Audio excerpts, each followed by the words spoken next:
Amaho natin, attorney, live kayo sa Radyo Man o sa RMNDC XL. Si Radyo Man Lourdes to. Good afternoon. Happy Labor Day. Attorney. Ay, mabuhay po kayo kasamang Lourdes. Magandang araw po. Pwede ko bang... Maligayang araw ng paggawa. Ang ganda naman ng uniforme niyo, sir. Ang ganda na t-shirt. Ito po ang aming ginamit kanina umaga, alas 6 pa. Pwede ko... Alas 4 hapon. Ngayong umaga. Pwede ko bang sabihin Happy Labor Day? Pwede ba yun, sir? Happy ba? Masigla ang yung mga manggagawa kanina sa kilos protesta. Yung nga lang, protesta.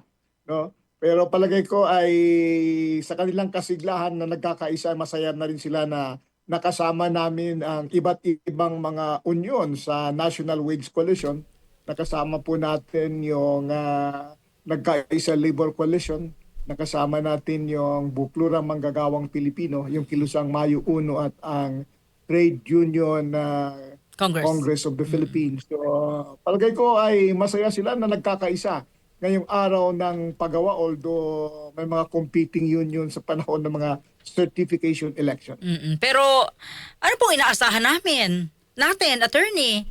Bukas hindi na po Labor Day, hindi na po tayo maalala. Hindi.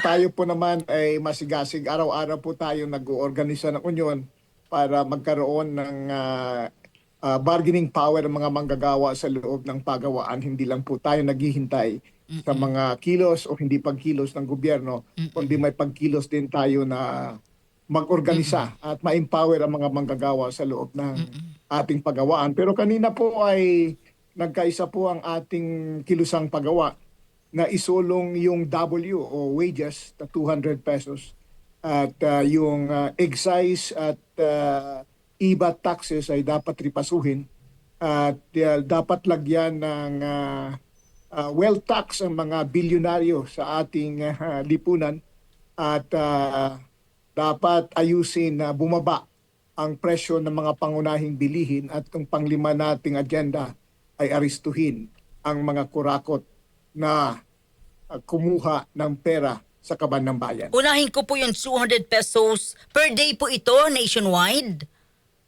Tama po kayo. Pero nailatag na ito last time. Matagal na ito. Oo, noong 2024 po ay nagpasa na ang ng 100 peso wage hike nationwide. At tuwang-tuwa na sana tayo. At sinundan ito ng 200 pesos wage hike sa noong 2025. Nakumuntik na.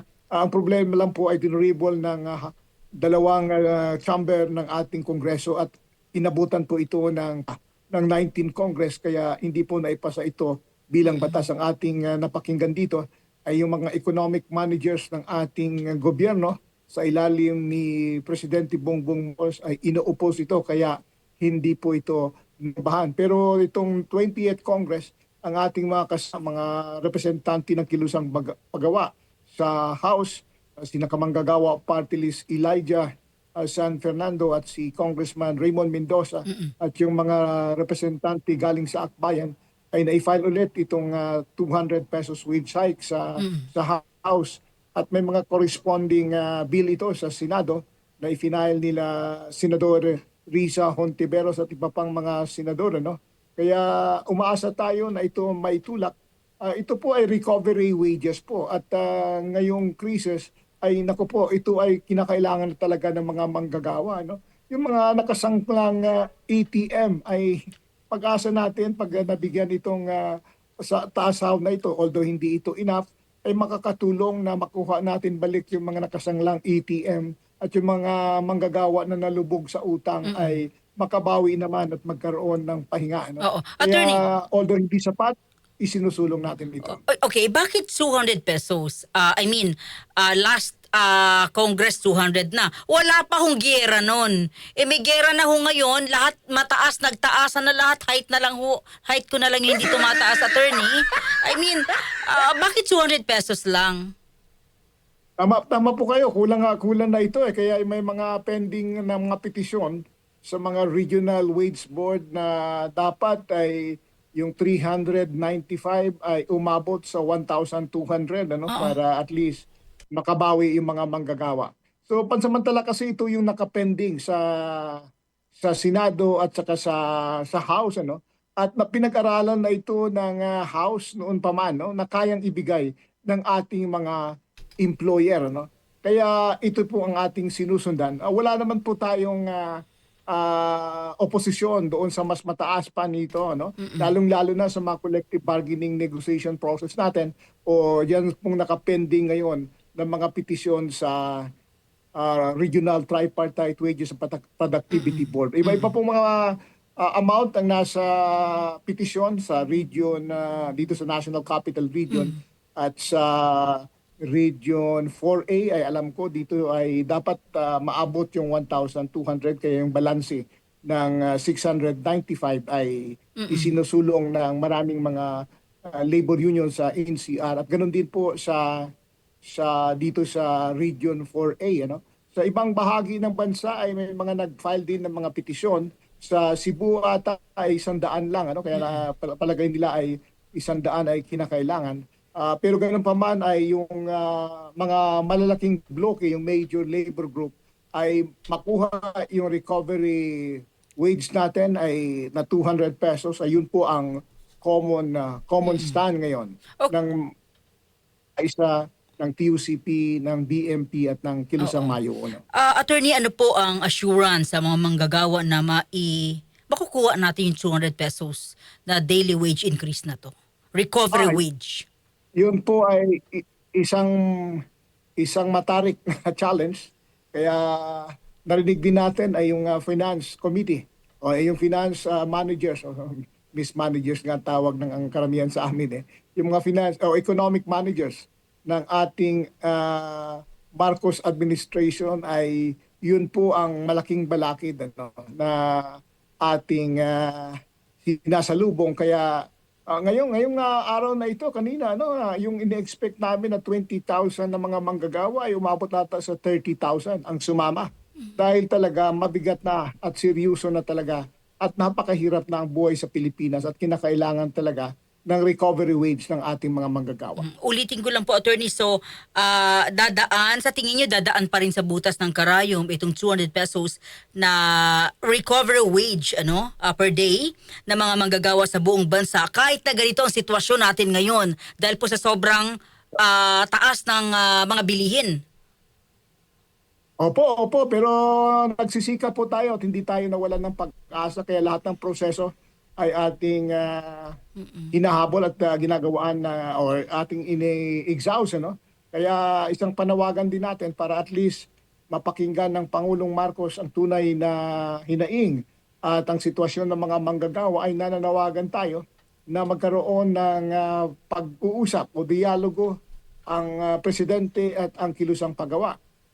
Isang ating naobserbahan na ang mula nung pumasok bilang presidente si Pangulong Marcos ay hindi pa siya nakipag-meeting o wala pang dialogo na nangyayari no sa kanya at ang kilusang paggawa nung unang mga presidente halimbawa si Duterte ilang Mm. beses sa 100 days niya no na nakipag-usap siya para at least mapakinggan ang mga manggagawa. Si Presidente Aquino ay may mga breakfast meeting pa. Si Presidente GMA maraming Yes. breakfast meeting. Kung hindi man breakfast ay dialogue na ginawa. Ganon din si yung Pangulong Cory Aquino at maski nang yung Pangulo, si Marcos Sr. pa ay nako, maraming mga pag-uusap ang ginagawa na inisyatiba ng palasyo. Pero ngayon ata ay malayo sa puso ni Presidente Marcos ang mga manggagawa o di kaya ay nakalimutan o may mga balakid dyan sa palasyo ng Malacanang na ayaw i-schedule Oo. maski na nagre-request po tayo ng schedule para makausap siya. Okay, ulitin ko lang, sabi niyo po kayo ay nag-request na ng schedule na sana magkaroon ng meeting with the president or maipaabot yung inyong mga hinaing, pero wala pong sagot ang Malacanang. Wala po, hindi po nag-schedule ano. Nung panahon ni Secretary Bersamin at itong panahon ni Executive Secretary Recto Mm. ay walang nangyari. Ang masakla pa ngayon itong panahon ni Executive Secretary Ralph Recto yung Agency Committee ng Freedom of Association sa ilalim ng Executive Order 23 ay hindi pa nag-uusap patungkol sa proteksyon at pagresolba sa mga problema ng mga manggagawa patungkol sa mga patayan, mga harassment, mga disappearances at diskriminasyon ng mga obrerong nag-oorganisa ng union. Yung Executive Order 23 ay nagbuo po ng Interagency Committee at noong panahon ni Secretary Bersamin ay nagkaroon ng 3 meeting na yan. Pero nitong panahon ni Executive Secretary Recto ay wala ata sa kanyang agenda kaya nire-remind natin siya na buhayin ulit yung Interagency Committee on Freedom of Association para mapag-usapan yung problema ng mga patayan ng mga leader manggagawa o mga organizer ng mga manggagawa. Sa kasalukuyan po, kasamang Lourdes Opo. ay mayroong 109 na recorded na killing mula noong 2016. Panahon ni Duterte, marami ito panahon ni Duterte at mga 7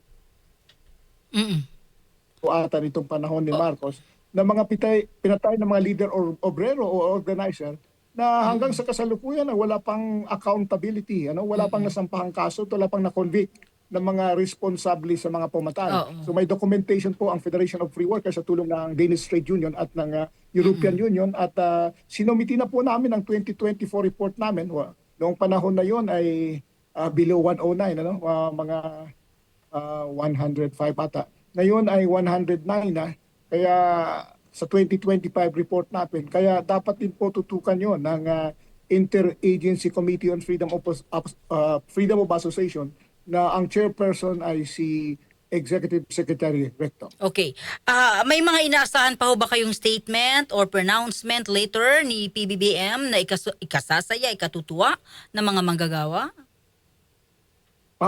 Sa kasalukuyan ay nasa Mindanao ata ang ating Pangulo at wala po tayong nakuhang report na o sustansya sa kanyang mga mensahe na nagbibigay ng magandang balita para sa mga manggagawa. Kaya po nagsisigaw yung mga manggagawa kaninang umaga, alas 6 pa ng umaga ay nasa welcome rotonda na tayo at binaybay natin yung Espanya. Maraming mga union ang nagtipon-tipon din at na isa-isang bolto yung National Waves Coalition ay nagkaroon ng 30,000 ng mga manggagawa na pumunta sana sa Mindula pero hindi po tayo nakaapak sa Mindula kasi naharang na po tayo diyan po sa Moraita at sa Claro and Recto Avenue. Attorney, hindi ba sapat yung pagkilala ni Pangulong Marcos sa tulong ng mga manggagawa sa kanyang mensahe? Of course, pero kinakailangan po natin ang mga konkreto talaga. Yung pagkilala naman ay kinikilala ng ating konstitusyon, yung mga manggagawa bilang importanteng sektor. Nabasa ko nga rin kanina yung Philippine National Police, ang yung PNP chief ay nagbigay din ng pagsaludo para sa mga. Pero sa kasalukuyan ay nangangailangan tayo ng konkretong mga programa mula sa gobyerno na ating mapataas ang kondisyon ng kasalukuyang kalagayan ng ating mga manggagawa at ang isa dyan ay ang pagpapataas ng sahod.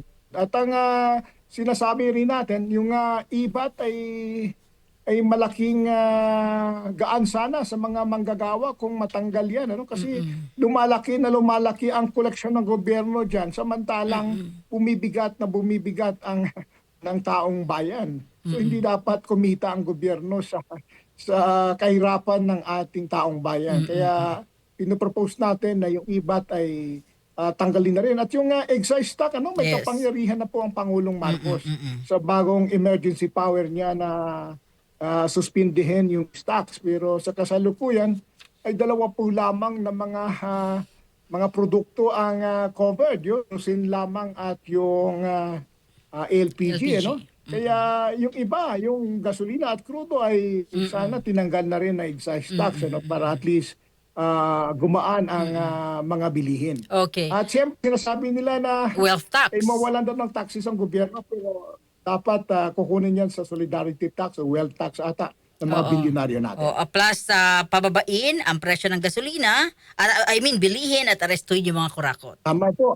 At At saka yung presyo ng mga bilihin, kayang-kaya naman yan Gobyerno. ng ating DTI kasi may kapangyarihan namang i-monitor at i-control ang presyo ng mga pangunahing bilihin, lalo na ngayon nasa energy emergency tayo. Okay. Attorney, maraming salamat sa inyo. Saludo ho kami sa inyo at sa ating mga kapwa manggagawa. Mabuhay po Maraming kayo. salamat po, Tess, at mabuhay po kayo at mabuhay ang iyong mga tagapakinig at ang sabayan ng Pilipinas. Maraming salamat mga kasama. Isang manggagawa, leader manggagawa, Attorney Sonny Matula, nagkaisang Labor Coalition Chair.